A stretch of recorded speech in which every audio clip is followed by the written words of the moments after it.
Swayam Prabha. Digital India. Educated India.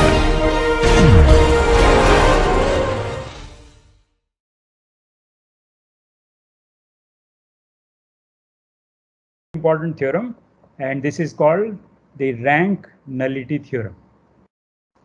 The rank nullity theorem. So it will be for matrices and linear transformation. So suppose A is a m by n matrix, and let us say that it is a real matrix. Okay, then this m by n matrix has its row space, the row space of A, and this is the linear span of row vectors. That is the row space. And then column space of A, column space of A, this is the linear span of column vectors. So if it is m by n matrix, there are m rows and n columns.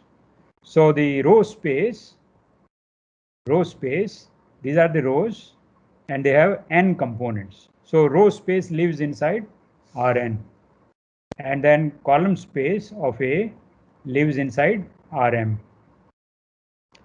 Then we also have the null space of A. Null space of A.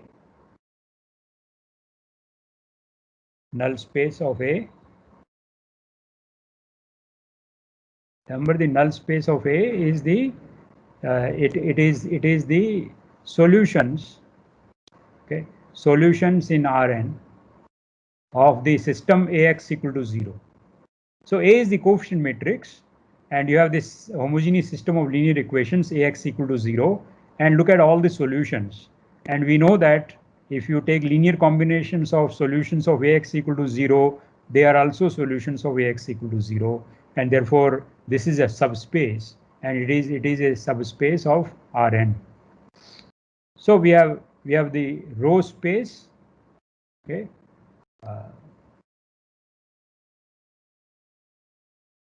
Yeah. So A is this matrix. A is this m by n matrix.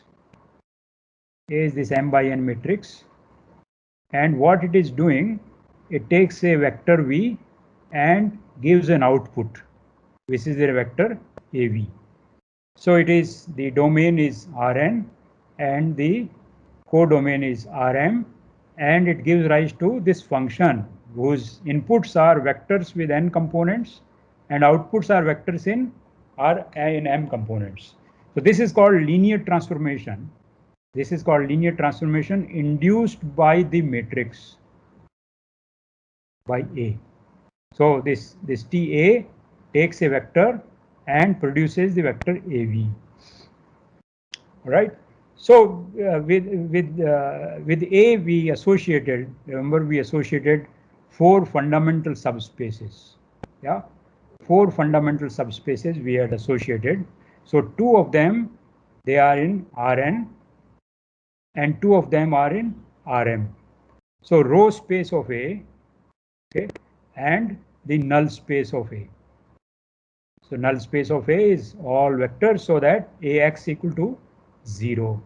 And this is the linear span of rows of A.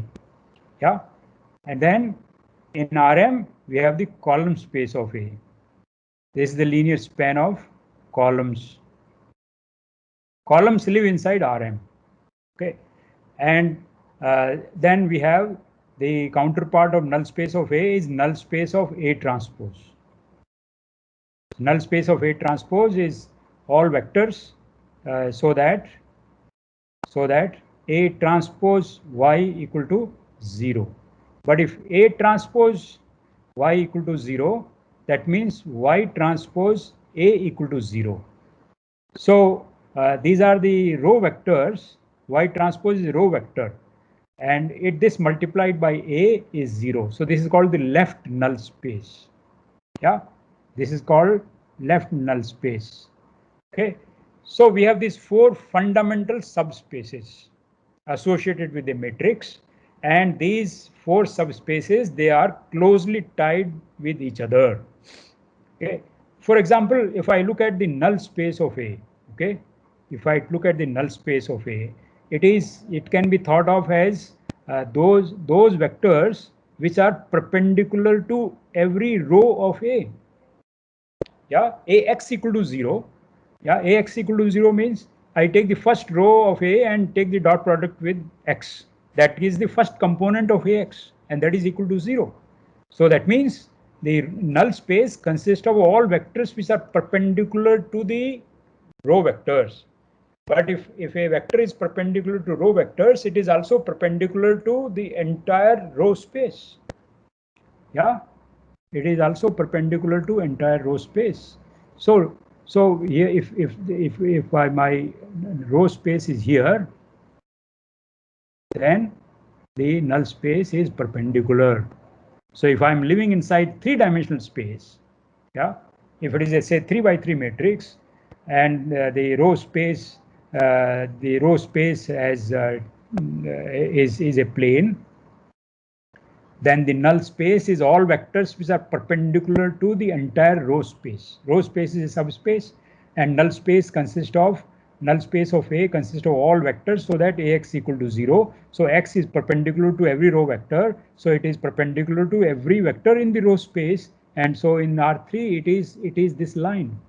Yeah, it is this line passing through origin. All vectors on this line which are passing through origin is the null space. So null space is perpendicular to the row space.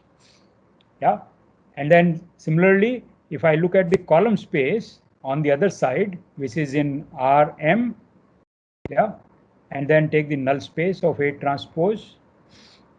Column space is nothing but row space of A transpose. Is that clear?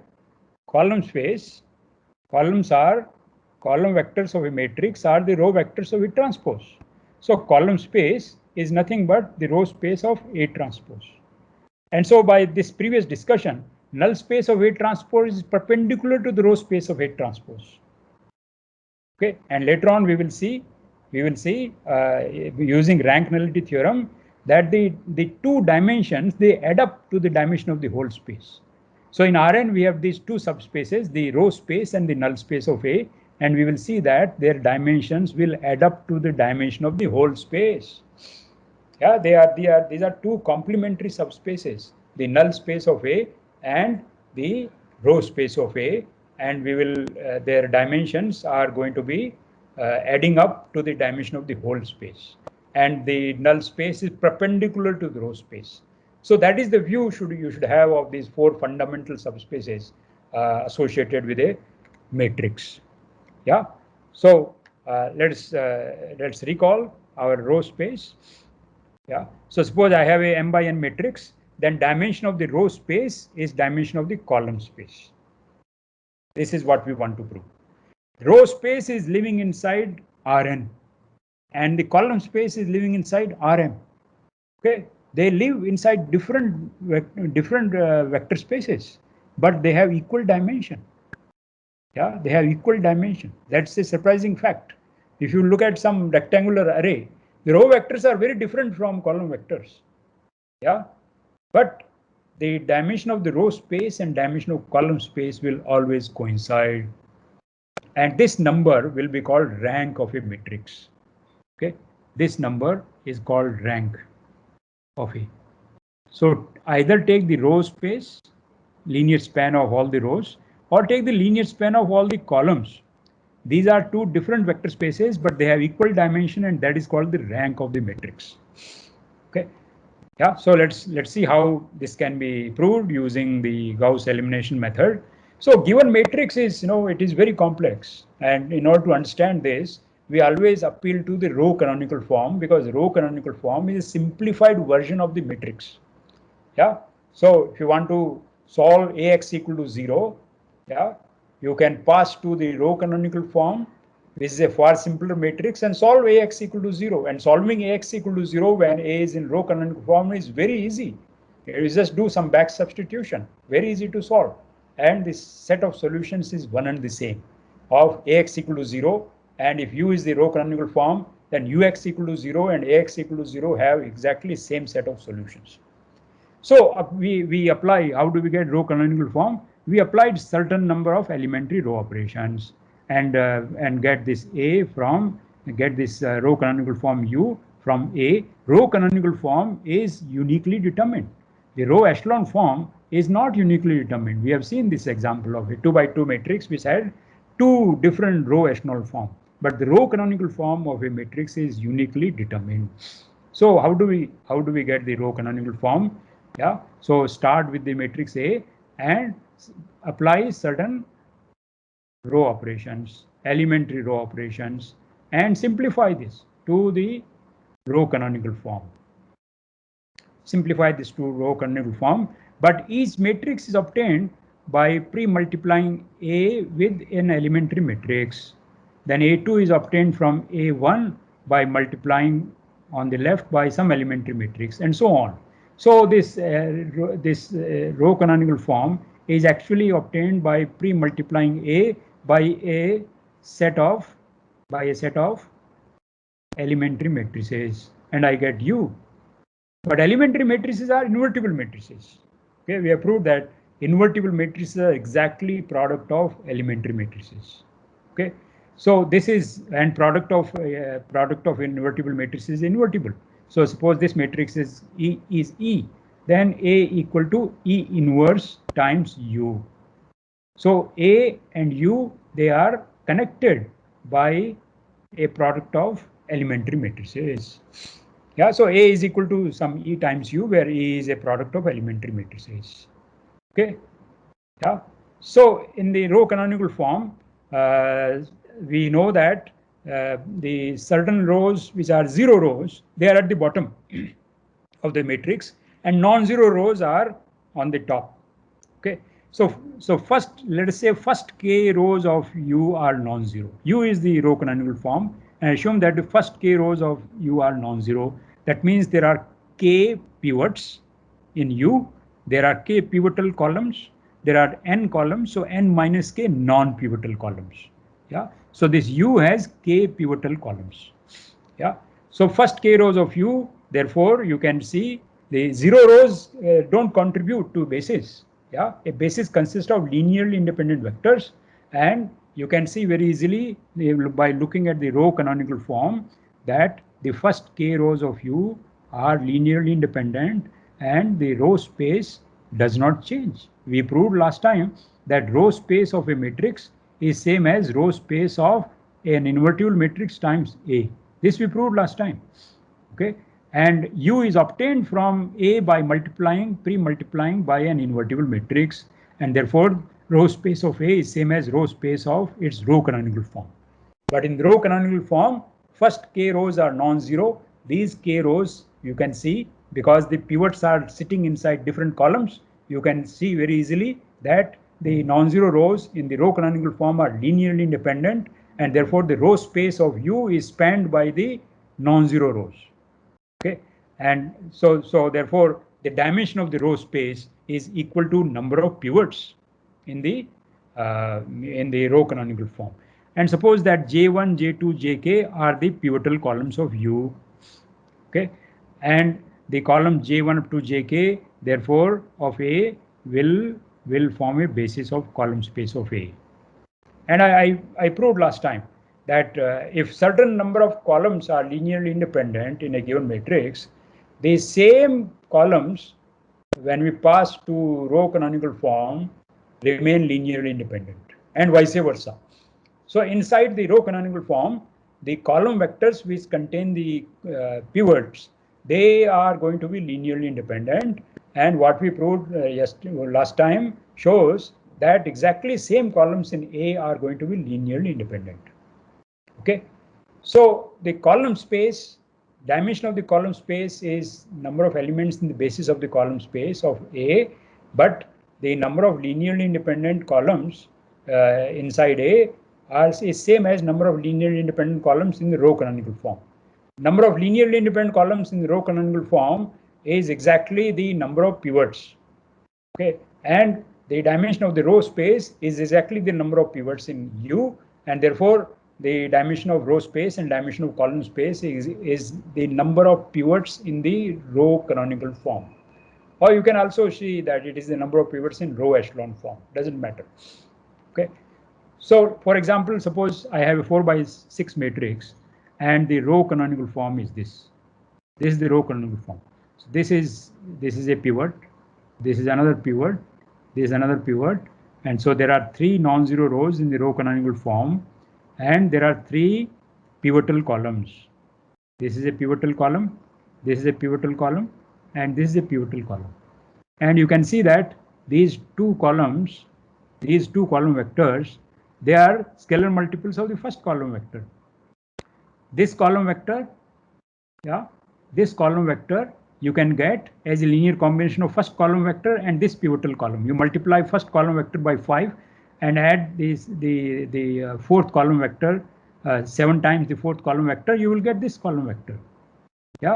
So therefore the non-pivotal column vectors in the row canonical form, they are in the linear span of the pivotal columns. So therefore column space has same dimension as the number of pivots in U. Similarly, the row vectors, non-zero row vectors, they will span the row space of U, but row space of U is same as row space of A, and therefore row space of A is the linear span of the non-zero rows in the row canonical form.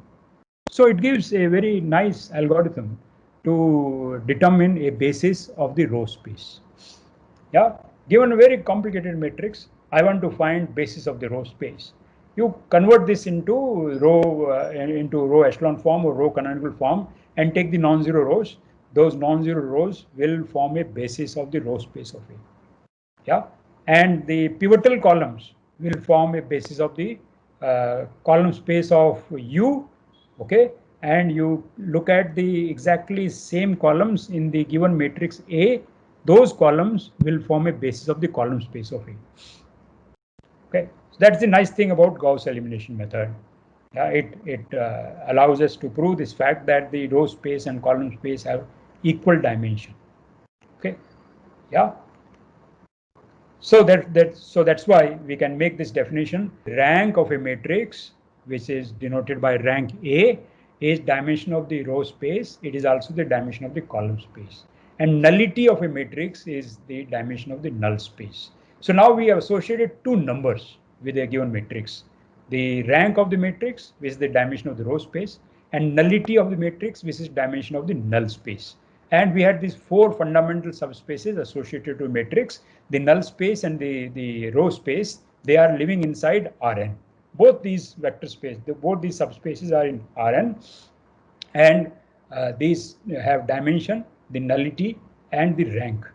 And the rank nullity theorem says that the nullity of a matrix and the rank of the matrix, they add up to the number of columns of the matrix. That is the rank nullity theorem. If I take any matrix whose entries are in the field of scalar f, then the rank of the matrix and the nullity of matrix is equal to n. N is the number of columns. Or another way to view this is that we have Rn is the domain of the linear transformation. I will come to linear transformation later. The map induced by A is from Rn to Rm, and inside Rn I have the null space of A and I have the row space of A. And if I add up the two dimensions, these two dimension of null space and dimension of row space, they are living inside Rn, and they add up, their dimension add up to dimension of Rn. Dimension of Rn is n, and n is also the number of columns. So this n is dimension of Rn. Very important theorem. First non-trivial theorem in linear algebra is the rank nullity theorem. Okay, so let us prove this. So let's write V equal to Fn. This is my n-dimensional space, and the null space is a subspace of V, and therefore there is a basis. Any vector space has a basis. So I write a basis of null space of A. So K is the nullity of Suppose K is the nullity of A. So a basis of the null space has k vectors. These are linearly independent vectors. Their linear span is the null space of A, and the null space of A is living inside Rn, and any set of linearly independent vectors can be extended to a basis of the whole space. So we had this V1 up to Vk is a basis of null space. Null space is living inside V, so I can extend it to a basis of V. So add these additional vectors W1, W2, Wn minus k. So I have n vectors here. And these n vectors, they constitute a basis of this n-dimensional space V. V is after all Fn, and Fn is n-dimensional. So a basis of Fn, any basis of Fn has exactly n linearly independent vectors. We have proved this before, that all bases of a given vector space have same number of elements. So I can start with basis of null space, extend to a basis of V, and I will get n vectors, okay, which give me a basis of V. Yeah. Now I apply A. A is our given matrix, and it is taking vectors from Rn. It is taking vectors from Rn and producing vectors on Rm. Okay. So these W1, W2, Wn minus k are vectors which are outside the null space of A. I apply A on these vectors which are outside the null space. I get these n minus k vectors. These n minus k vectors, they are in the column space of A, right? Each AW, if I take AW, yeah, and W has components W1, W2, Wn, then it is same as W1 first column vector plus Wn nth column vector. So this is AW is in the linear span of column vectors. So all these vectors AW are in the column space. Okay, right? So AW1, AW2, AWN minus k, they are in the column space. But what we want to show is that they are linearly independent and their linear span is the entire column space. Okay, so this is giving us an algorithm. Yeah, this is giving us algorithm how to find a basis of column space.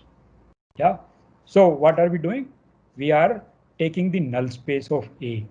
And how did we find null space of a matrix? Null space of matrix can be found by going to row canonical form. So pass to row canonical form, and null space of A is set of all solutions of Ax equal to 0, and that this set of solutions is same as set of solutions of Ux equal to 0. Yeah, so we start with A and then convert this into row canonical form of A, and if I want to solve Ax equal to 0, this system of linear equations, it is same as solving Ux equal to 0. Okay, but Ux equal to 0, right? So null space of A is same as null space of U, but inside U, yeah, we know what is the rank of U. Rank of U is same as rank of A, and the null space of A is same as null space of U. So nullity of A is same as nullity of U. So we are now saying that once I have a basis of the null space, which can be found by solving Ux equal to 0, and we remember in the first chapter we discussed fundamental solutions. Number of fundamental solutions of Ax equal to 0 is going to give us the dimension of the null space.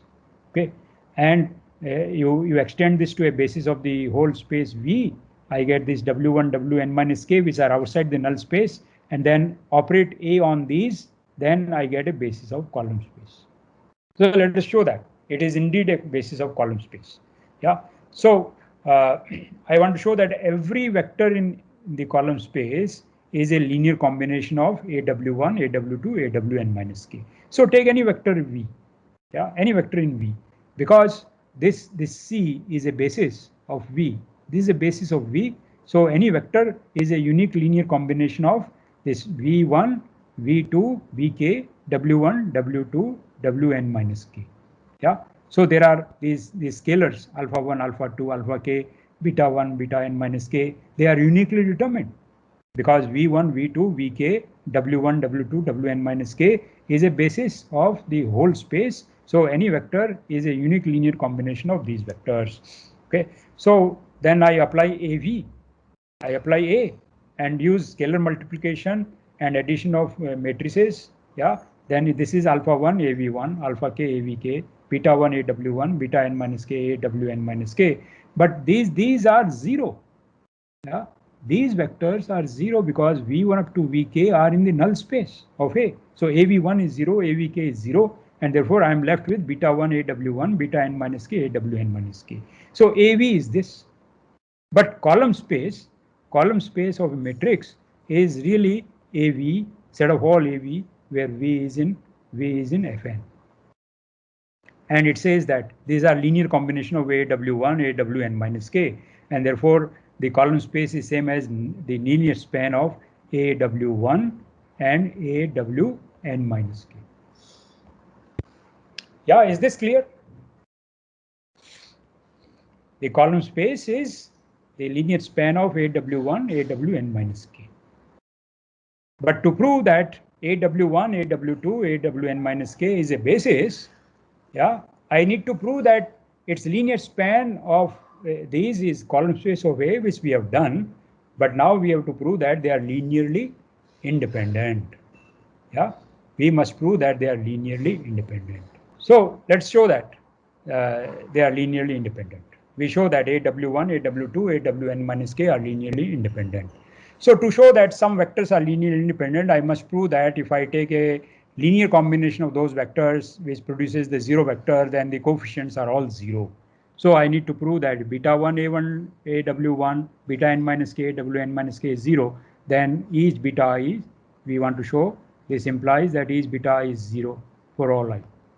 Okay, so this linear combination is same as A operating on beta 1 W1 beta n minus k WN minus k. So this vector is in the null space of A. Yeah, this vector belongs to null space of A because A times this vector is zero. But we know a basis of null space. Null space is linear span of V1, V2, Vk, and this is the basis of null space by our choice. And so therefore there are scalars because this vector is in null space. This is a unique linear combination of this vector is a unique linear combination of V1, V2, Vk because the right hand vector is in the null space of A. Okay, but this gives me a relation. This gives me a linear relation among V1, V2, Vk, W1, W2, Wn minus k. But V1, V2, Vk and W1, W2, Wn minus k was the basis of V. And so once you have a linear combination of vectors in a basis which produces zero vector, all coefficients are zero. So therefore by linear independence of these vectors, I get all the beta i's are zero and all phi i's are also zero. And that's what we wanted to show. We want to show that AW1, AW2, AWN minus k are linearly independent. And so we took a linear combination which produces zero vector and showed that all the coefficients are zero. So that shows that AW1, AW2, AWN minus k are linearly independent. Therefore, this is the basis of column space. And if this is the basis of column space, then column space, dimension of the column space is equal to dimension of the row space. Dimension of row space is rank of the matrix. Rank of the matrix is n minus k. Nullity of the matrix is dimension of null space of A. Null space was spanned by linearly independent vectors V1 up to Vk. So this was equal to k. So n minus k plus k is n, and that is the number of columns. That's the rank nullity theorem. Yeah, very simple application of the idea of basis.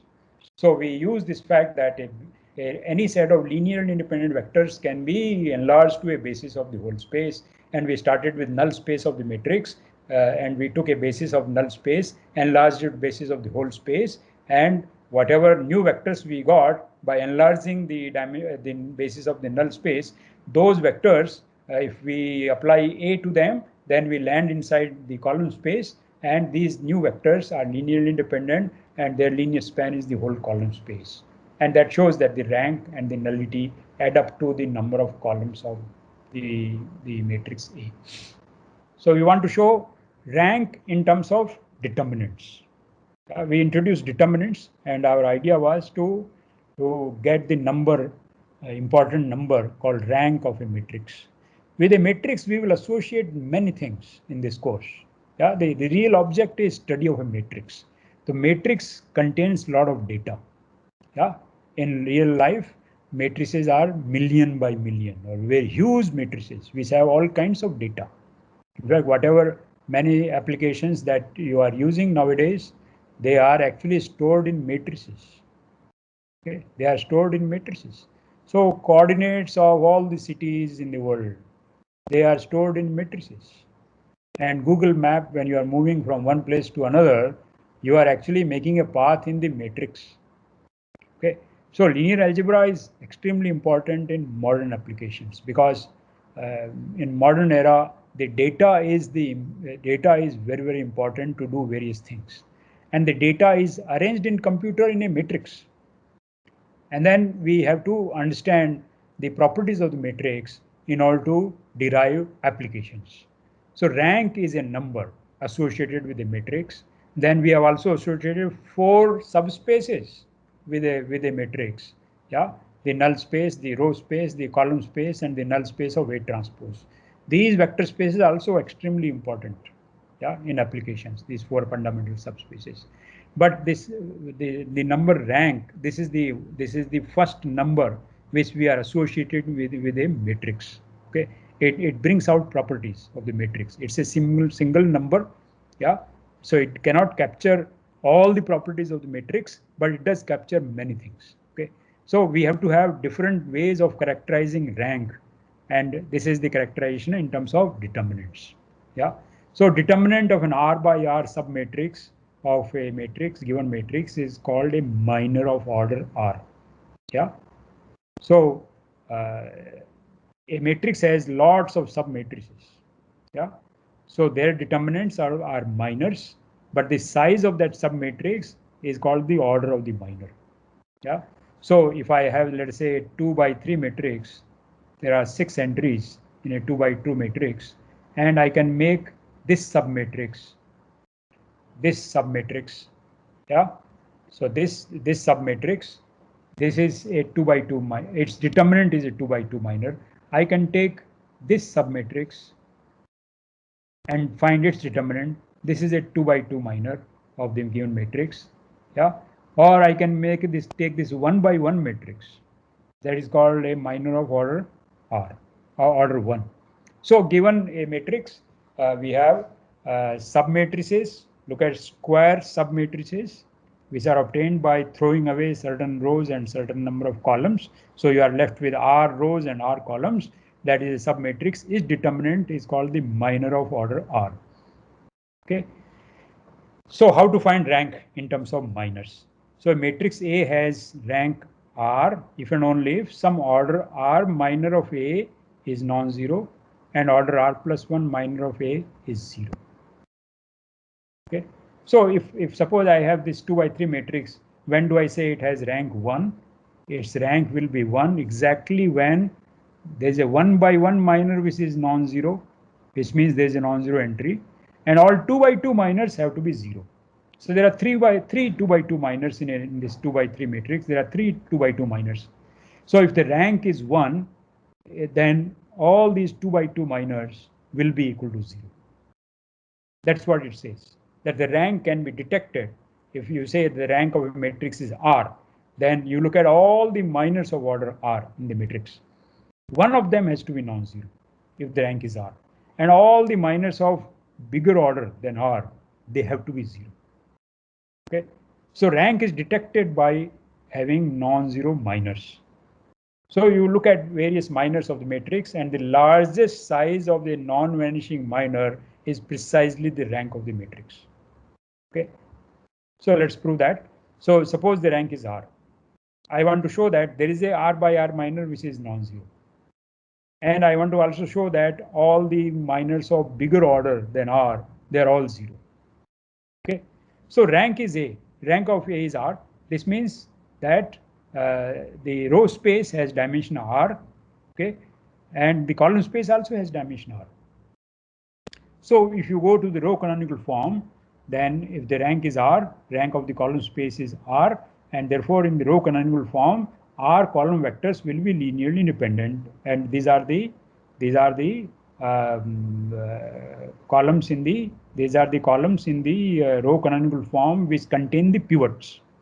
So identify the pivotal columns in the row canonical form, go to the same columns in A, they are going to be linearly independent. So pick R linearly independent columns of A. Not all of them may be linearly independent. Okay, so if the rank of the matrix is R, then I can pick R linearly independent columns. Okay, now throw away the other columns of the matrix. Okay, throw away the other columns of the matrix. Then rank is R. So B be the M by R matrix consisting of these R columns. So I identified the certain columns which are linearly independent, and now you throw away the other columns. Okay, so matrix is M by N, and these are R columns. R columns. I throw away other columns, so I get a M by R matrix. Now, because these vectors are linearly independent, the row space has same dimension as the column space. Column space has dimension R, so row space has dimension R. So when I look at the rows of this matrix, this submatrix, there will be R rows which are linearly independent. Okay, rank of B is R, and therefore some R rows of B are linearly independent. So after I threw away these columns which are linearly dependent, yeah, I do the same thing. I pick row vectors which are linearly independent. So there will be R row vectors which are linearly independent, and therefore I have identified an R by R submatrix. And this R by R submatrix, I want to show that its determinant is non-zero, to show that the minor is non-zero. Yeah, determinant of this matrix is non-zero because this matrix is invertible. A square matrix whose column vectors are linearly independent is an invertible matrix. Yeah, why? Why a square matrix whose column vectors are linearly independent is an invertible matrix? To show that some matrix is invertible, I have to show that Cx equal to 0 has only trivial solutions. Yeah, but Cx equal to 0 is same as saying that x1 C1 plus xr Cr is 0, where C1, C2, Cr are the column vectors of C. Cx can be viewed as linear combination of C1 up to Cr. This is equal to 0. Yeah, but C is determinant of C is non-zero because this Cx equal to 0, because the column vectors are linearly independent. This linear combination equal to 0 of column vectors implies that xi's are 0, and therefore Cx equal to 0 has only trivial solution. And by one of the characterizations of invertible matrices, we showed that if Cx equal to 0 has only trivial solution, then C is invertible. And invertible matrices are non-zero determinant. This also we proved earlier.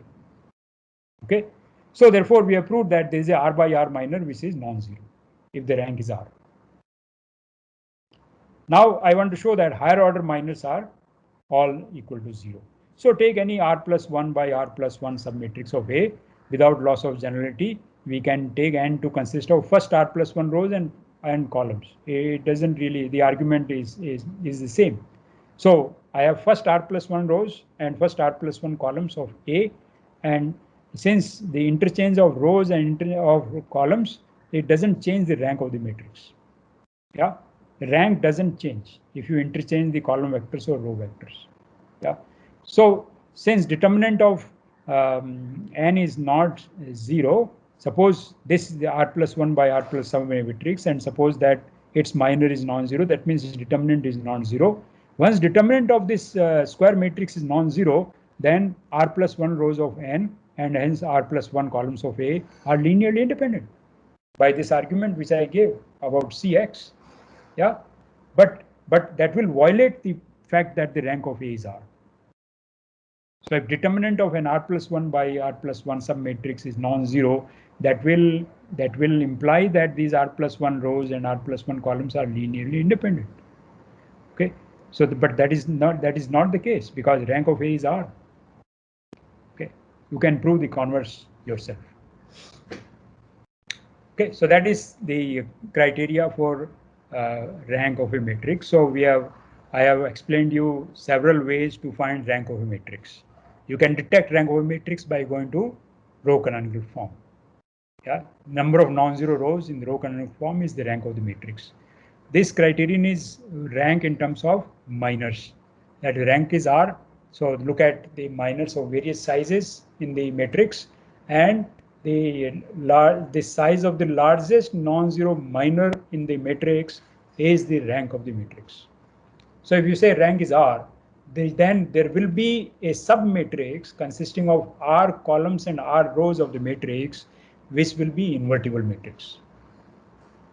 That is the interpretation of rank of the matrix. Yeah, existence of square submatrices which are invertible, sitting inside A. Okay, and look at the largest submatrix which is invertible, and the size of that matrix is called the rank of the matrix by this theorem. All right, so this is our chapter. I finished the chapter on vector spaces, dimension of a vector space, and then we have concluded by this important theorem called rank nullity theorem of a matrix, which is connecting these two subspaces. Out of the four fundamental subspaces, now we have connected these two subspaces, that these two subspaces have complementary dimension. The row space and the null space, they are living inside Rn. If it is m by n real matrix, the row space and the null space, they are living inside the same big vector space, which is n-dimensional vector space Rn, and the dimension of these two subspaces add up to the dimension of the whole space. So in that sense, they are complementary to each other. If one of these spaces is a plane, so in sitting inside three-dimensional space, the other space will have to be one-dimensional, and that one-dimensional space is actually perpendicular to the given space. Okay, because null space is perpendicular to the row space. All vectors in the null space are perpendicular to every vector in the row space, and these two spaces, they are complementary to each other. Their dimensions add up to the dimension of the whole space. And another way of saying that is rank of a matrix and the nullity of the matrix, they add up to the number of columns of the matrix. That's the rank nullity theorem. So we now start with fourth chapter. This is the chapter on linear transformation. All right, so let's understand that our principal object is a matrix. We want to understand the matrix, but we understand a matrix by its action, yeah, by its action on vectors. So that gives rise to the concept of linear transformation. So suppose I start with a m by n matrix with real entries, m by n matrix with real entries. Then A gives rise to a function on the n-dimensional space Rn by left multiplication. The input is a vector v, output is a v. Yeah. So from Rn to Rm, the inputs are vectors with n components. The output are vectors with m components. And output is obtained by operating A2 on v. So v mapping to AV. This is the rule. So it's a vector valued function of vectors. V mapping to AV is a vector valued function of vectors. And so this defines this function. TAV equal to AV. Right? So by properties of multiplication, you can easily check that TA of V plus W is TAV plus TAW. This just comes from properties of multiplication. And TA of a scalar times V is that scalar times TAV. So this map TA, which I defined here, okay, this is respecting addition. You add vectors, multiply and apply TA. You can add the images. That is, the answer is the same. Or you scale a vector first, then apply A. That is same as applying A and then scaling the vector by the same amount. So TA is respecting addition and scalar multiplication. Okay. So we say that TA respects two operations in the vector space Rn. There are two operations, right? The 10 axioms of the vector space, they are dealing with the properties of addition of vectors and scalar multiplication of vectors. And it is TA is respecting addition and scalar multiplication. Okay, so we want to study such maps. In fact, mathematics is full of such maps. All kinds of maps that you have encountered so far, they are actually linear transformation. Okay, they satisfy this property. So we'll see many examples. Here is let's make this definition. So suppose V and W are vector spaces. Arbitrary vector spaces. Vector spaces can consist of matrices or functions or Ordinary vectors or matrices can themselves form vector spaces. So vector spaces are of all kinds of objects. So I take two abstract vector spaces and a map between them, a function between them. If it respects addition and scalar multiplication, then it is called a linear transformation. But this should happen for all pairs of vectors and every scalar. These two are satisfied for every pair of vectors v and w and every scalar c. Then such a map is called a linear transformation, or sometimes we also use linear map to save space. We say a linear map. Yeah. So we want to compare vector spaces. In order to compare vector spaces, we have to connect them. And in linear algebra, the connection is provided by linear transformation. Okay. So linear transformation from one vector space to another, it respects addition and scalar multiplication. Yeah. And you can check that if I take c equal to 0, then t of 0v, 0 times a vector is the 0 vector, but that is equal to c times tv. C is 0, so it is also 0. So 0 vector is mapped to 0 vector.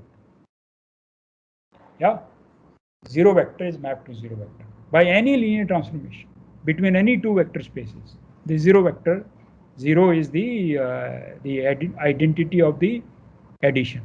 Identity of the addition maps to identity of addition in W. Let's look at some examples. Yeah. So for any pair of vectors, vector spaces V and W over a field F, the 0 map that takes V to 0, that is a linear transformation. Very easy to prove. You can check. Everything is going to 0, then it satisfies both the properties. Identity map, V mapping to V. Okay, that is also a linear transformation. Then scaling of a vector is a linear transformation. So take a vector, say for example in the plane, column vector xy, and multiply this column vector by this scalar matrix C0, 0, C, that is C times this vector. So input is this vector, the output is scaled version of this vector by the scaling factor is C. So V mapping to CV is also a linear transformation. Yeah, identity map is linear transformation. Every vector mapping to 0 is a linear transformation. A vector mapping to a scalar multiple of that vector by a fixed scale scaling factor is also a linear transformation. Yeah, so you can check the definition of linear transformation and prove that these three are examples. Let's look at the rotation map from R2 to R2. Yeah, from R2 to R2. So take a vector and take any vector in R2 and rotate by fixed angle. Yeah, so V is mapping to V prime. I take a vector here, again rotate. This is the answer. So rotate, entire space is being rotated. The entire plane is being rotated by fixed vector theta, fixed angle theta in anti-clockwise direction. Okay, so this you can check by Cartesian from geometry that if I take the unit vector along the x-axis, then it is mapped to this. Yeah, this angle is theta. So if this is the unit vector, then this coordinates of this point are cos theta, sin theta. Okay, so T of E1 is cos sin theta transpose, because my vectors are column vectors. And if I take a unit vector in the direction of in the y-axis, E2, then T of E2 is minus sin theta cos theta. Because E2 is also rotated by exactly theta amount in anti-clockwise direction. So if you rotate E2 by theta amount in anti-clockwise direction, the end vector is minus sin theta cos theta. Because E1 and E2 are perpendicular to each other. They have angle, 90-degree angle between them. So when I rotate E1 and rotate E2 by theta amount, the end vectors are also going to be perpendicular to each other. So the vector which is perpendicular to this vector is precisely this vector, minus sin theta cos theta. Okay, and once I know the action on E1 and E2, I know the action on the whole space, because any vector can be represented as xe1 plus ye2. And if T is this rotation map by properties of linear transformation, this is xte1 plus yte2. I know te1, I know te2. and therefore I know T of xy. So this you can check this formula. T of xy is x cosine theta minus y sine theta, x sine theta plus y cosine theta, and this is obtained by multiplying this matrix. This is called the matrix of this linear transformation. So this 2 by 2 matrix, cos theta minus sine theta cos theta, is multiplying the vector x, producing a vector which is the rotated vector. Xy is the input, and you rotate by theta in anticlockwise direction, by then the output vector is going to be this, and this can be obtained by pre-multiplying the given vector by this rotation matrix, 2 by 2 rotation matrix. Okay, so T rotates the whole space by theta amount. So rotation is a linear transformation, right?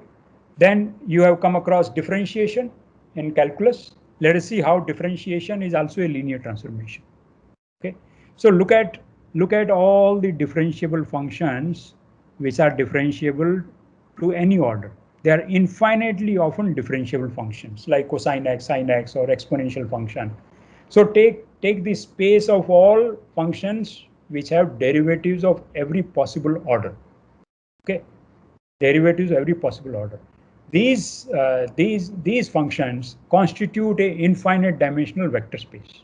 Yeah, we proved last time that if I take, say, E alpha 1x, E alpha 2x, etc., E alpha nx, where alpha 1 less than alpha 2 less than alpha n are any distinct real numbers, then these functions are linearly independent, and they are differentiable to any possible order.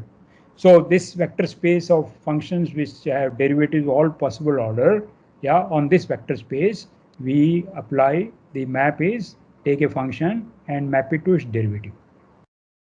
Okay, if f has derivatives of all possible orders, f prime also has derivative of all possible orders.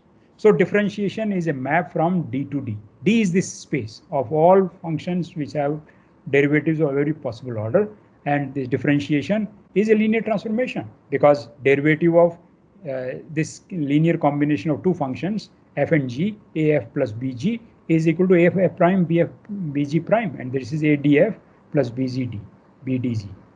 Okay, and so differentiation is a linear transformation from D to D. This is a infinite dimensional vector space, but the differentiation is a linear transformation because it is respecting addition of functions and scalar multiples of functions. Similarly, integration is also a linear transformation. Yeah, so take the same vector space D, and the input is a function. So I of f of x. Okay, so if is a function. What is that function? You integrate ft dt from 0 to x. I produce a function of x. Okay, and we know that if I integrate a function which is differentiable, the integral is also differentiable. Yeah, so if f is differentiable to any order, then its integral has derivative of all possible orders. So when I integrate a function in D, I get another function in D. And integration, by properties of integration, you know that integration is a linear transformation. The integral of sum of two functions is sum of integrals, and integral of scalar multiple of a function is scalar multiple of the integral, and so integration from D to D is a linear transformation. Differentiation from D to D is a linear transformation. But many functions are not linear transformations. For example, if you map x to x square from R to R, then T of x plus y is not Tx plus Ty, because x plus y square is not equal to x square plus y square. Okay, basically because this is a non-linear map. It is not a linear in x. Okay, so this is not a linear transformation. Let's produce another linear transformation. Look at the vector space of n by n matrices in a field. Yeah, n by n matrices over a field. This is a vector space of n square dimension. Now fix a matrix A, and they define a map from V to V given by take a matrix n and produce the matrix A times n. A is fixed. So the input is a matrix, the output is we are left multiplying n by A, and that is this matrix AN. And by using matrix product properties, it is easy to see that T of alpha C plus beta D is alpha C beta D plus beta D times n. There is alpha Cn plus beta Dn. There is alpha Tc plus beta Td. So left left multiplication by a fixed matrix on the space of matrices is also a linear transformation. Right? So let me define rank and nullity for linear transformations, and we'll prove rank nullity theorem for linear transformations. So take a linear transformation of vector spaces. Okay, there are two subspaces. Just as we associate 4 subspaces with a matrix, we associate 2 subspaces with a matrix. First is the null space. This is the space corresponding to null space of a matrix. Null space of a linear transformation, all vectors, so that TV equal to 0. Yeah, all vectors which are shrunk to 0. That is the null space of T. T is mapping all these vectors to 0 vector. This is the null space of T, and you can check null space of T is a subspace of V, because if I take 2 vectors which are mapped to 0, their linear combination is also going to be mapped to 0, because T is a linear transformation. Yeah. So if V and W are in the null space of T, then T of alpha V plus beta W is equal to alpha TV plus beta TW, but TV is 0, beta TW is 0, so this is equal to 0. So this linear combination is again the null space. So null space of a matrix is a subspace of V. Similarly, image is all the output vectors. All the output vectors, they form a subspace of W. Yeah. So if I take 2 output vectors, so TV and TW, these are vectors in the output, and I take their linear combination.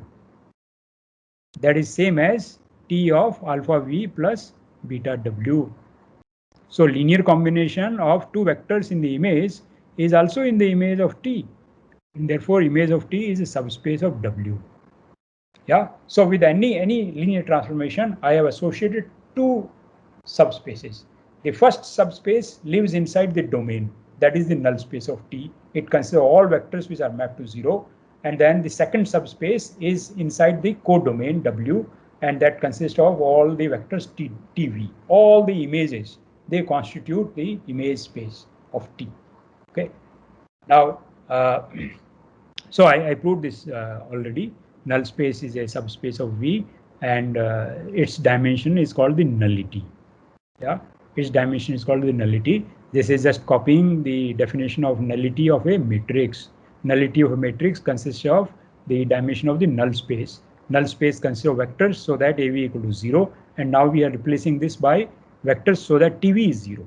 And the null space of T is a subspace of V, and its dimension is called the nullity of T. Okay. So suppose I have 2 vectors. Then alpha TV plus beta TW is T of alpha V plus beta W, and that is in the image. So image is subspace. The rank of the subspace, which is the image, is called the rank of T. Okay. So we have lifted the idea of rank of a matrix to the rank of linear transformations. Yeah. So rank of a matrix was dimension of the row space, but it was also the dimension of the column space. The column space coincides with the image of the linear transformation which is induced by the matrix. Okay. So dimension of the image of a linear transformation, therefore, is called the rank of T. Okay. And we have nullity of T, which is the dimension of null space. Okay. Let's see that injectivity of a linear map can be detected simply by testing the null space of T. So T is a 1-to-1 map if and only if null space of T is 0. This is easy to show. Let's show one direction. Suppose TU equal to TV. I want to show that T is 1-to-1, assuming that null space of T is 0. So suppose TU equal to TV, then because T is a linear transformation, T of U minus V is 0. But U minus V therefore is in the null space, but null space of T is 0, and therefore U minus V is 0, and therefore U equal to V. So that shows that if the null space of a linear transformation is trivial space consisting only the 0 vector, then T is 1-to-1. To prove the other direction, suppose T is 1-to-1, I want to show null spaces of T of 0. Well, if V belongs to null space of T, then TV is 0, but V is 0 is also T of 0, and this implies that V is 0, and therefore T is 1-to-1. So our time is finished, and we will prove next time the connection between rank and nullity of a linear transformation. We will prove the rank nullity theorem for linear transformations which are acting on a finite dimensional vector space. We will show that the rank and nullity of a linear transformation add up to the dimension of the domain space. Exactly the same statement that we proved for matrices. Okay, so we'll stop here.